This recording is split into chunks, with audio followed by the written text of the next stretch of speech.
Alright guys, I'm recording this video today because I don't think that I taught inversion and doubling very well. Normally when I'm teaching a music theory class, I see my students like at least every other day, and basically you guys are getting content once a week. So I think when we went over inversion and doubling 2 weeks ago, that's just too long to keep all that stuff in your head. So I want to go over it again just to make sure that we are all on the same page about inversion and doubling. So we're in D major here. We'll start with a dominant chord. So the dominant, you count 5 notes up from D, D, E, F sharp, G, A. So we need A in the root. We need a third. So what's a third above A? That's going to be C sharp, which is not a D. There we go. And we are going to need an E, which is the fifth above. So we have a root, we have a third, and a fifth. And this is going to be a dominant chord, so we're going to use Roman numeral 5, and it's uppercase because it's a major chord. So major chords are uppercase and minor chords are lowercase. Let's see if I can grab that and move it down here. Cool. So we have our dominant chord, root, third, fifth.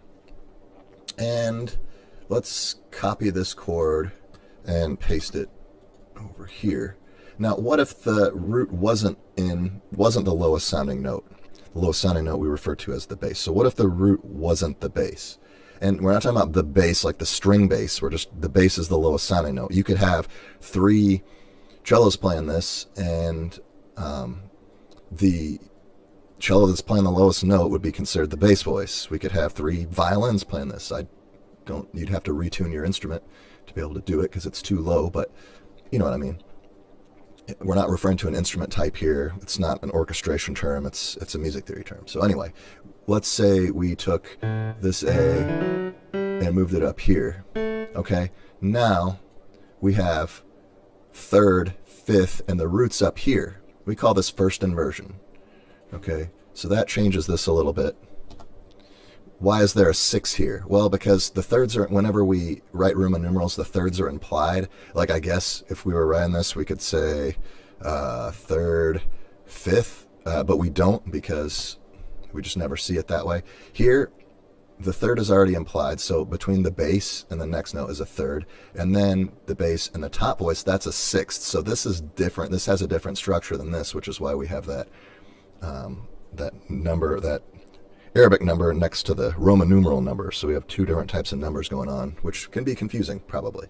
But anyway, it doesn't have to confuse you. That's just the first inversion chord. Okay, so now let's copy paste over here. Now what if we took the C sharp and we moved it up here? Okay, now what do we have? We have a fourth between the bass and another note. That's not good for right now. Now, I just want to be clear about this. In the Baroque era, they used second inversion chords, which is what this is right now, with the fourth between the bass and the upper note. It is a dissonance, but they knew how to handle and treat that dissonance. We haven't been taught that yet, so we're just going to not use them until we know how. And I just don't have enough time to teach. There's only so much that I could cram into this, and I'm doing my best to not overload you guys, but give you enough to where you can write some cool stuff. So anyway, this is, since we have a fourth and a sixth up here, we need to change our inversion, and we need to have, let me see here. Let's see if I can do this. There we go. So it's a 6/4 chord, which indicates second inversion. And we're not going to use second inversion chords. We're not going to have the fifth and the bass here. It's just not going to work for us. You can study that on your own and learn how to do that later. But for right now, just don't put any second inversion chords in your final projects. All right, let's talk about. Okay, so we talked about inversion. This inversion's good. This inversion's good. This inversion is not so good for what we're doing. I also want to talk about doubling. So everything that we do isn't always going to be complete, and you kind of have to be okay with that psychologically. It's like, well, I need a root and a third and a fifth. No, you don't. You need a root and a third. That's all you need. On your final note, you just need a root. Like if it's a authentic cadence and you're resolving to tonic and everything is a root at the end, people are going to be able to figure out what chord you're implying. They're going to be like, oh yeah, it's an authentic cadence. You're implying the tonic chord, or the one chord. So, that's all good. But let's say we're going from 5 to 1 here. And it's complete. I should have just copied that. Ah, well.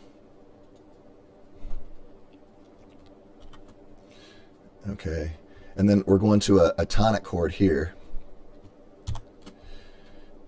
Okay, so we have root movement by fifth. Now we have A, C sharp, E, and we're going to D, F sharp, A. So what's the common tone? It's A. Now if we keep the A in the common tone, or if we keep the A as the common tone over here, just, for yucks, we have an A here, and then we have a D here. So we keep the common tone and move the other voices by step. Okay, now look at the structure of the chord, okay? What does this look like? Does this look like a root position chord? Does this look like a first inversion chord? Does this look like a second inversion chord? Well, we've got a fourth here and a sixth here. That's 6/4. That's going to be second inversion. We can't do that. So what we're going to end up having to do is we're going to have to move this down to a D here. We could have moved it up to a D, but I like contrary motion, so I move it down. Okay? We can keep this F sharp, that's fine, and we can keep this D, that's fine. Look at our doubling now. See that octave here? We're now doubling the root, and that's a good thing. We can double the root. Let's copy this and play around with it.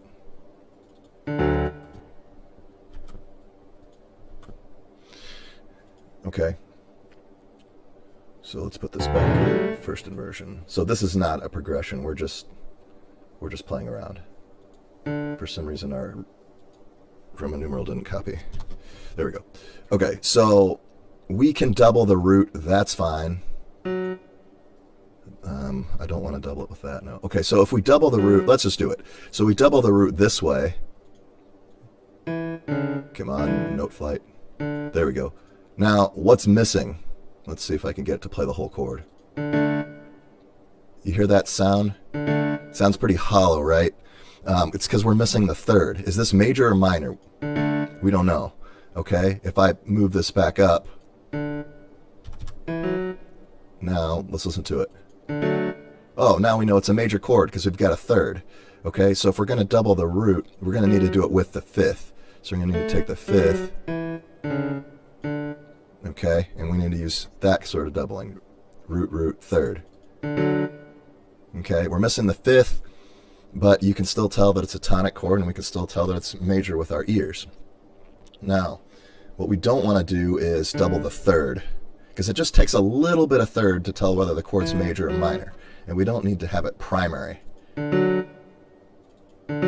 Okay, it's just too much third. And you'll see this a lot when we're playing an orchestra. If the composer or arranger doubles the third, and they do every once in a while, especially in like the educational music, like I'm not going to mention any names, but like the composers that just crank out pieces, like 20 pieces a year, 20 arrangements a year, whatever, like they tend to make some doubling errors, and it makes it hard for our orchestra to tune when the third is doubled, because the third is the hardest note of the chord to tune, and so it's just pedagogically it's just hard to do. So we don't want to use this doubling. We don't want to double the third. Now we can't really double the fifth either, because we take this back up to the fifth. What are we going to double it with? We're going to double it with this note and have root fifth fifth. I don't think we're going to like that. Now we don't have a third. We can't tell if it's major or minor, and now we have too much fifth. Okay, so we can put this back. We're going to double the fifth with the root. I don't think that's going to work either. Now, in this case, it actually does work, because, like, if we were listening to this, and maybe I'll play it, but if we were listening to this, would you hear this as a 3 chord or a 1/6? Let's find out. I mean, it obviously doesn't sound like a minor chord, right? Not to me, anyway. But anyway, like, we're not going to get too caught up and go down some of these rabbit holes. Just don't double the fifth right now, even though this doubling happens to work. If you're going to double something, double the root. So we can double the root. Let's actually, we'll just go all the way down here. We can triple the root. Let's say this is the last note. Like, this is just a 2-phrase work of music. And, you know, it's like, I know two measures is, sorry, not 2-phrase, two measures. A 2-measure piece is like, you're probably like, oh, that's not a lot of music. Yeah, but what if it's the best 2 measures ever? Then, you know, would you change your mind? Okay, so this may not work as well because it's tonic, tonic in a row. If we switch the order of this, which is what I'm going to do right now.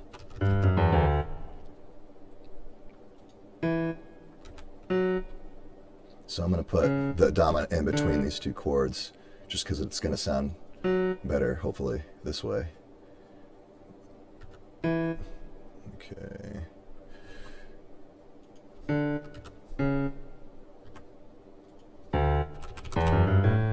Okay, yeah. Alright, so we're just going to flip this around. This is kind of hard to read. Okay, there we go. Let's hear what this sounds like. So we get that conclusive ending. It's cadential, 5-to-1. It's authentic. This should probably be a half note since it's the end of our piece. But who am I to judge? Okay, so yeah. This, we do have a gigantic leap here. It's greater than a fifth, for sure. For sure. That's a problem. But it still sounds pretty conclusive. If we made this incomplete also, that might help things. Yeah, why not? Anyway, I hope this helps get your mind to wrap around some of the other details and subtleties of inversion and doubling. And good luck on your assignments this week. You know, message me if you need help. And you know what? Just try. You know, we've had some really smart people who have tried, and it wasn't 100% perfect their first time, and that's okay because they're going to learn, they're going to get better.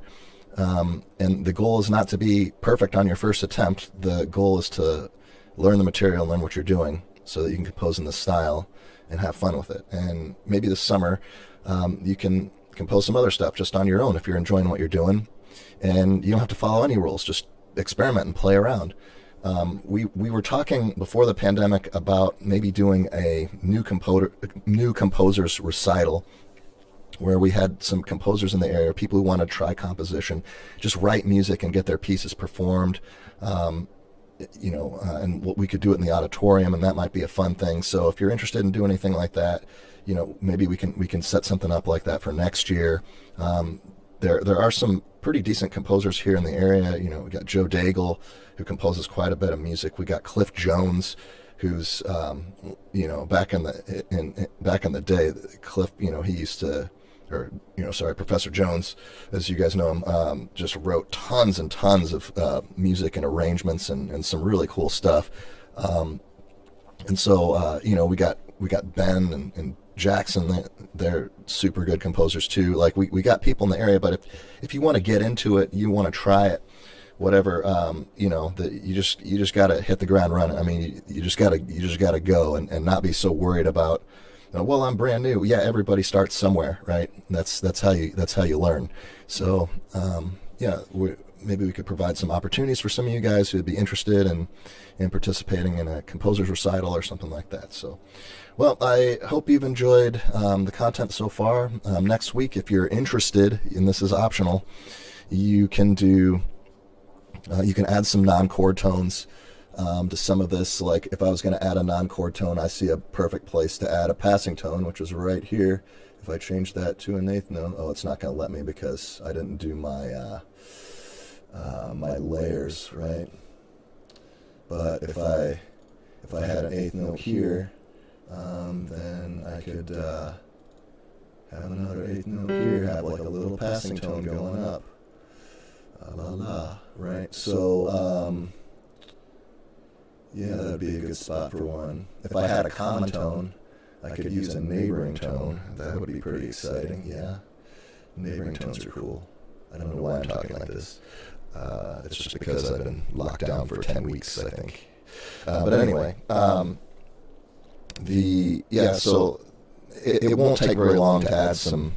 I mean, if you use notation software, like especially NoFlight, it might take a little longer just because you have to like fight with the program to get it to do what you want to do. If you hand wrote it, it should be a piece of cake to add some non-chord tones to it and just make your stuff sound a little bit more exciting.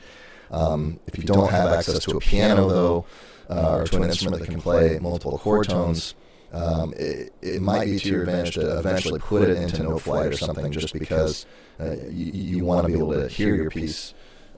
Hear what it sounds like. That's always the cool thing. That's the reward of getting to write a piece of music is having it played. Don't forget that also next week on, I think, Wednesday and Thursday, Woody is going to be doing, Woodrow Wong, he was a concertmaster for the CSHS Orchestra for like 4 years, all 4 years of his high school career.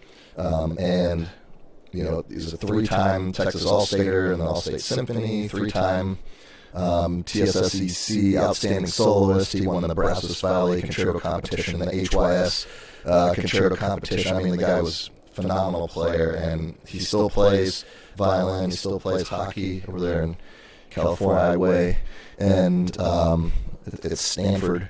And he's doing this workshop on how to behave yourself online. So definitely go to that. Woody's got the golden touch, so everything that he does is going to be good. So I highly encourage you to go to that. If you need some extra credit points, and a lot of you do, attend that session.